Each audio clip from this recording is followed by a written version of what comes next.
Yan na po ang ating dinuguan mga idol. Diba? Ready for chow. Ayan guys, luto tayo ng dinuguan. Yan, pinakulaan natin yung laman loob para mawala yung lansa. Yan guys, nasalang na yung ating laman loob.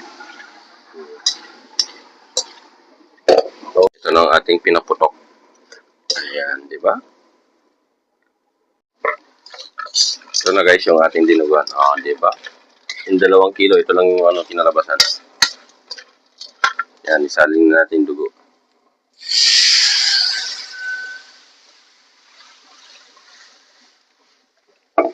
Crunchy dinuguan. Diba?